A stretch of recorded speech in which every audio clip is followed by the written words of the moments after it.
ஆசாதி என்கிற முழக்கத்தோடு இதே காயிதே மில்லத் திடலிலே இத்தனை பெண்கள் குழுமி இருந்த காட்சி கண்ணுக்கு முன்னால் வந்தது. அதன் முதல் தீக்குச்சியை எஸ்டிபிஐ உரசி இருக்கிறது என்றுதான் நான் சொல்லுவேன். 9,50,000 ஏக்கர் நிலம் இருக்கிறது என்று அரசின் அறிக்கை சொல்கிறது. அம்பானியின் வீடு வக்ஃப் போர்டுடைய சொத்து என்று சொல்கிறது. சொத்துக்களுக்கான பாதுகாப்பை சட்டம் வழங்கி இருக்கிற பொழுதே முஸ்லிம்களிடமிருந்து இன்றைக்கு பள்ளிவாசல்கள் பிடுங்கப்படுகிறது. இந்த சட்டம் சொல்கிறது அந்த சொத்துக்களை நிர்வகிக்கிற குழுவுல 2 முஸ்லிம் அல்லாதவர்கள் இருக்க வேண்டும் என்று சொல்லுங்க. நான் சொல்றேன், தஞ்சை பெரிய கோயிலை என் நிர்வாக பொறுப்பில் விடுவீர்களா? தென்காசி காசி விஸ்வநாதர் கோயிலுக்கு நான் அறங்காவலராக வரட்டுமா? முடியாதில்ல. உங்க ஆகம விதிகள் இடம் தராதில்ல. உங்களது சட்டம் உங்களுக்கு அனுமதி கொடுக்காதில்ல. எங்கள் இருக்கிற பள்ளிவாசலிலே சுபுகிலே நான் ஓத வேண்டிய குனூத்தை ஒரு சுப்பிரமணியன் தீர்மானிப்பார் என்று சொன்னால் சாகும் வரை நாங்கள் இந்த வீதியில் நின்று போராட களமாட தயாராக இருக்கிறோம். விட்டுவிடலாமா? சிஏவுக்கு எதிராக 1600 நாட்கள் போராடுகிற ஒருவரை உங்களுக்கு நான் சொல்லட்டுமா? உங்களுக்கு ஷாஹீன் பாக் போராட்டம் முடிந்து விட்டது என்று நினைக்கிறீர்கள். இல்லை, அரசு தொடர்ந்து உங்களை வஞ்சிக்க தயாராக இருக்கிறது.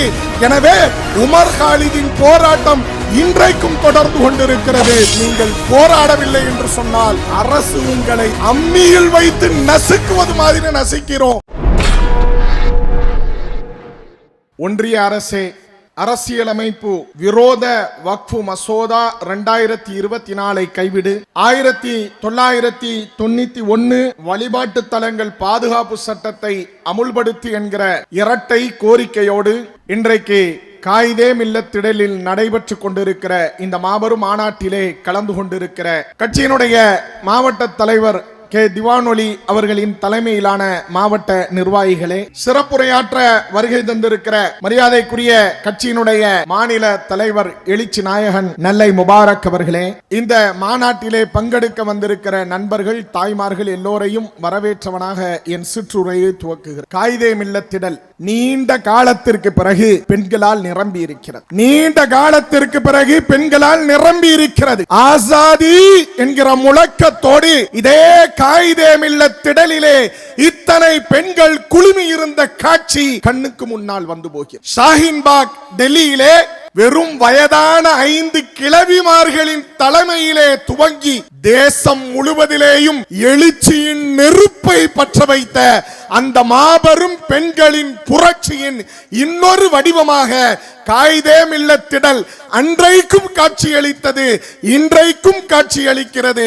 வாழ்த்துக்கள், பாராட்டுக்கள். உங்களின் குரல்களை உயர்த்தி ஆசாதி என்று நீங்கள் முழங்கிய அந்த ஓசை இந்த காயிதே மில்லத் திடலை சுற்றி கொண்டே இருக்கும் என்பதில் எந்த சந்தேகமும் இல்லை. இன்று மீண்டும் நீங்கள் ஒரு போராட்டத்திற்காக வந்திருக்கிறீர்கள், அவசியமான போராட்டத்திற்காக. இது எஸ்டிபிஐ கட்சியின் சார்பாக நடக்கிற மாநாடு அல்ல.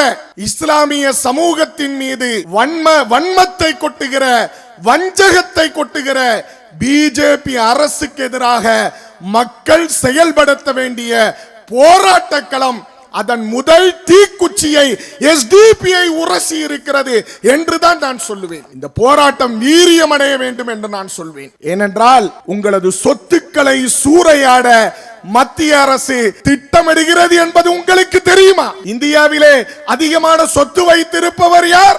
அம்பானி, அதானி, இல்ல வேற யாராவது ரியல் எஸ்டேட் புரோக்கர்? இந்தியாவிலே அதிகமான சொத்துக்களை வைத்திருக்கிற ஃபர்ஸ்ட் மெம்பரே பாதுகாப்புத்துறை. செகண்ட், இந்தியாவிலே அதிகமான சொத்துக்களை வைத்திருக்கிற 2வது நபரு ரயில்வே டிபார்ட்மெண்ட். உங்களுக்கு தெரியும், கடையநல்லூர் ரயில்வே ஸ்டேஷன் எத்தனை பெரிய நிலம், சென்னை எக்மோர் எவ்வளவு, மதுரை ரயில் நிலையம் எவ்வளவு பெரிய இடம், இவைகளெல்லாம் ரயில்வே டிபார்ட்மெண்ட்டுக்கு சொந்தம். 3வது அதிகமா சொத்து இருக்கிற டிபார்ட்மெண்ட் என்ன தெரியுமா? 3வது அதிக சொத்து இருக்கிற டிபார்ட்மெண்ட் வக்ஃப் போர்டு என்பதை நீங்கள் கவனத்திலே கொள்ள வேண்டும். இந்த சொத்துக்கள்லாம் யாருடைய சொத்துக்கள்? உங்களது, என்னுடைய, இங்கு குழுமி இருக்கிற மக்களுடைய மூதாதையர்கள் கஷ்டப்பட்டு வியர்வை சிந்தி உழைத்து இந்த சமூகத்திற்கு பலன் தர வேண்டும் என்று அள்ளி கொடுத்து போன சொத்துக்கள் தான் இவைகள் என்பதை கவனத்தில் கொள்ள வேண்டும். 7,85,934 சொத்துக்கள் இருக்கிறது என்று அரசின் அறிக்கை சொல்கிறது. 9,50,000 ஏக்கர் நிலம் இருக்கிறது என்று அரசின் அறிக்கை சொல்கிறது. இந்தியாவிலேயே பெரிய வீடு எது? இந்த அருக்கு ஒரு வீடு, கடையநல்லூர்ல ஒரு வீடு வாங்கணும்னா 1 கோடி ரூபாய். ஒரு பெட்ரூம், ஒரு ஹாலு, ஒரு கிச்சன், இதெல்லாம் வீடு. ஆனால் உலகத்திலேயே இந்தியாவிலேயே பெரிய வீடு யார் வீடு தெரியுமா? அம்பானியின் வீடு என்று இந்தியாவில் இருக்கிற அறிக்கை சொல்கிறது. 4 லட்சம் ஸ்கொயர் ஃபீட்ல அந்த வீடு இருக்கு. 27 மாடியில் இருக்கிறது. 2 ஹெலிபேட் இருக்கு. ஹெலிகாப்டர் நிப்பாட்டுற தளம் 2 இருக்கிறது. நீச்சல் குளம் இருக்கிறது. ஸ்பா இருக்கிறது. கெஸ்ட் ரூம் இருக்கிறது. பாதுகாவலர்கள் ரூம் இருக்கிறது. ஏறத்தாழ 4 லட்சம் ஸ்கொயர் ஃபீட் இருக்கிற ஒரு மிகப்பெரிய பில்டிங் இன்றைக்கு மும்பையில் இருக்கிறது. அது யாருடைய சொத்து தெரியுமா? முஸ்லிம்களின் சொத்து என்ற அறிக்கை சொல்கிறது. எஸ்டிபிஐ மேடை போட்டிருக்கு, கையில மைக் இருக்கு என்பதற்காக நான் சொல்லவில்லை. அரசு நியமித்திருக்கிற வக்ஃப் போர்டினுடைய IAS அதிகாரி மும்பை கோர்ட்ல அபிடவுட் தாக்கல் செய்கிறார். அந்த அபிடவுட்ல அவர் சொல்றாரு, அம்பானியின் வீடு வக்ஃப் போர்டுடைய சொத்து என்று சொல்கிறார். இருக்கிற எல்லா முஸ்லிம்களுடைய சொத்துக்கள் எவ்வளவு பெரிய தெரியுமா? இருக்கிற பேட்ட பள்ளிவாசல், இருக்கிற மதீனா நகர் பள்ளிவாசல் நம்முடைய மூதாதையர்களின் உழைப்பிலே உருவான பள்ளிவாசல். எத்தனை வியர்வையை சிந்தி இருக்கிறாங்க, எவ்வளவு பொருளாதாரத்தை கொடுத்திருக்கிறார்கள். இப்படித்தான் முஸ்லிம்களுடைய வக்ஃப் சொத்துகளின் பட்டியல் நீண்டு கொண்டிருக்கிறது.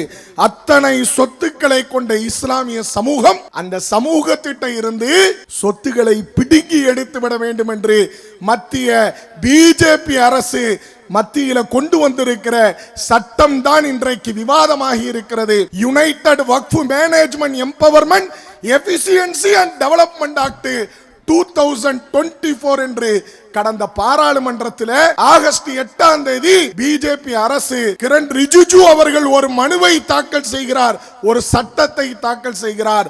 நாடு பற்றி எரிகிறது. முஸ்லிம்களுடைய சொத்துக்களை சூறையாட துடிக்கிறது. சொத்துக்களுக்கான பாதுகாப்பை சட்டம் வழங்கி இருக்கிற பொழுதே முஸ்லிம்களிடமிருந்து இன்றைக்கு பள்ளிவாசல்கள் பிடுங்கப்படுகிறது. நீங்க எல்லாம் வீடியோல பாத்தீங்க, பாபரி மஸ்ஜிதை முஸ்லிம்களிடமிருந்து பிடுங்கினார்கள். இங்க இருக்கிற சம்பல்ல இருக்கிற ஷாஹி மஸ்ஜித் ஒரே நாளே எவனோ பிர்லா சர்மான்னு ஒருத்தன் கோர்ட்ல மனு தாக்கல் பண்றான். இந்த பள்ளிவாசல் எங்களுடைய ஹரிஹர கிருஷ்ணர் குடியிருந்த இடம் என்று கோர்ட்ல மனு தாக்கல் பண்றான். ஒரே நாள்ல 24 மணி நேரத்தில் அந்த இடத்தை சர்வே செய்வதற்கு நீதிமன்றம் உத்தரவிடுகிறது. சர்வே டிபார்ட்மெண்ட் வர்றாங்க, மக்கள் எதிர்க்கிறார்கள்.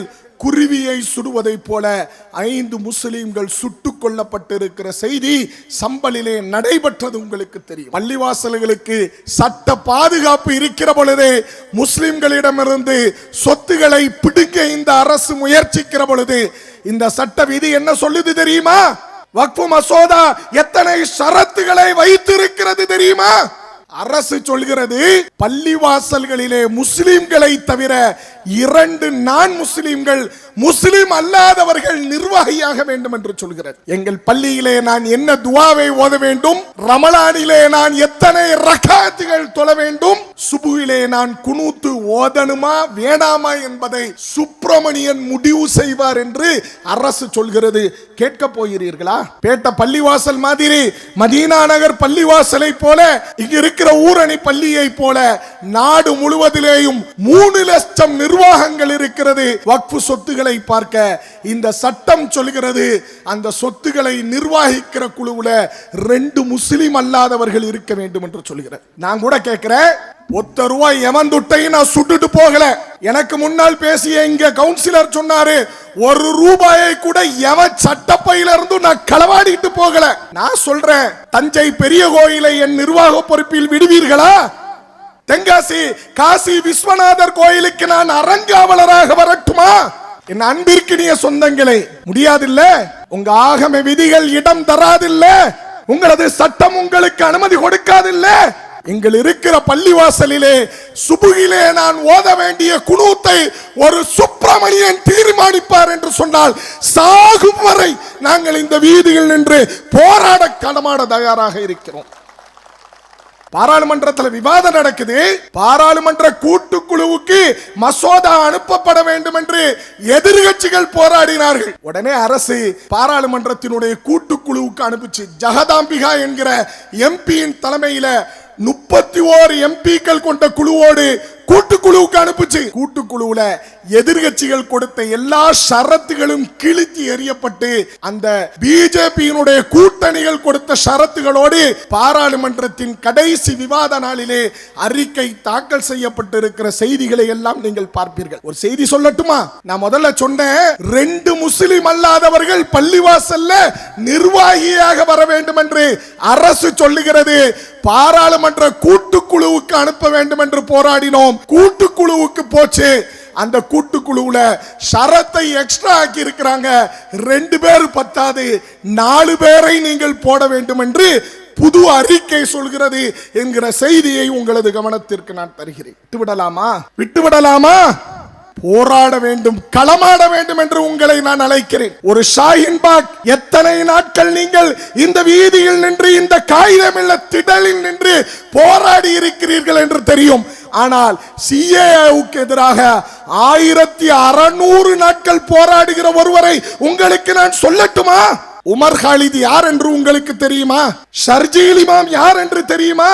நாம் எல்லாம் போராடினோமே. இங்க மேடை போட்டு மைக் போட்டு சிஏஏவுக்கு எதிராக போராடினோமே. அதே போராட்டத்திலே டெல்லியிலே ஈடுபட்டவர்கள் உமர் காலித், ஷர்ஜீல் இமாம் இன்றைக்கும் சிறையில் இருந்து கொண்டிருக்கிறார்கள் என்பதை உங்களது கவனத்திற்கு நான் தருகிறேன். ஜாமீன் மறுக்கப்படுகிறது. குற்றமே செய்யாமல் சமூகத்திற்கு இழைக்கப்பட்டிருக்கிற அநீதிக்கு குரல் கொடுத்த ஒற்றை காரணத்திற்காக 1600 நாட்கள் சிறைச்சாலையில் இருக்கிறார்கள். இன்றைக்கும் ஜாமீன் வழங்கப்படவில்லை. உங்களது ஷாஹின்பாக் போராட்டம் முடிந்து விட்டது என்று நினைக்கிறீர்கள். இல்லை, அரசு தொடர்ந்து உங்களை வஞ்சிக்க தயாராக இருக்கிறது.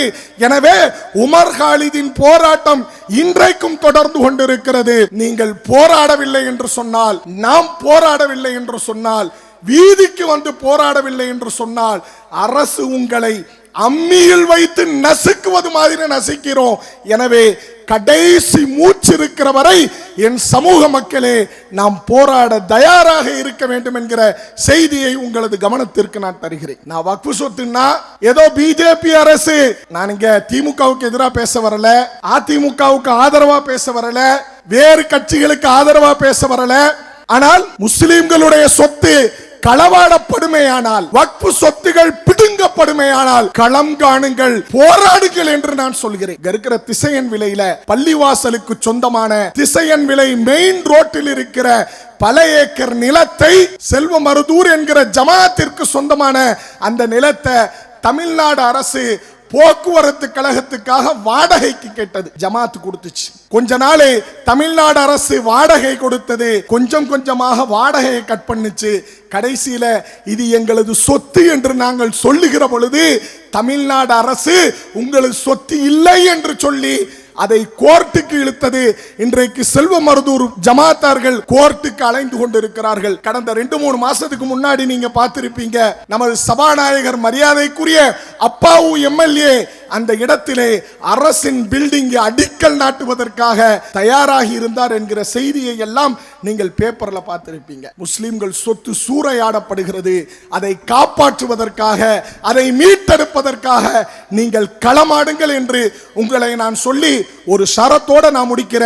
முஸ்லிம் சொத்துல 12 வருஷம் குடியிருக்கிற யாரா இருந்தாலும் அந்த சொத்துக்கு உரிமை கோரலாம் என்று அரசின் அறிக்கை சொல்கிறது. பல 100 வருடங்களை கடந்துவிட்ட, பல வருடங்களுக்கு முன்பாக பத்திரப்பதிவு செய்த, இதுவரை அரசுக்கு வரி கட்டி கொண்டிருக்கிற, எல்லா செலவீனங்களையும் செய்து கொண்டிருக்கிற கடையநல்லூரை சார்ந்த 100க்கும் மேற்பட்ட வீடுகளுக்கு ஆதீனத்தின் சொத்து 300 வருடங்களுக்கு முந்தைய சொத்து என்று ஒரு அறநலத்துறையின் சொத்தை நீதிக்கு புறம்பாக நீங்கள் காப்பாற்ற முற்படுகிற பொழுது, ஒரு முஸ்லிமுடைய சொத்தை, ஒரு இஸ்லாமியனின் சொத்தை, ஒரு வக்ஃபின் சொத்தை 12 வருஷம் எவனாவது கையில வச்சிருந்தா கலெக்டர்கிட்ட போய் இது ஏன் சொத்துன்னு சொன்னா இன்றிலிருந்து சுப்பிரமணியனுக்கு சொந்தமானது என்று கலெக்டர் கையெழுத்து போட்டா அந்த சொத்து சுப்பிரமணியனுக்கு போயிரும் என்று ஒரு சட்டம் சொல்கிறது என்று சொன்னால், ஒரு அறிக்கை சொல்கிறது என்று சொன்னால், ஒரு மசோதா சொல்கிறது என்று சொன்னால்,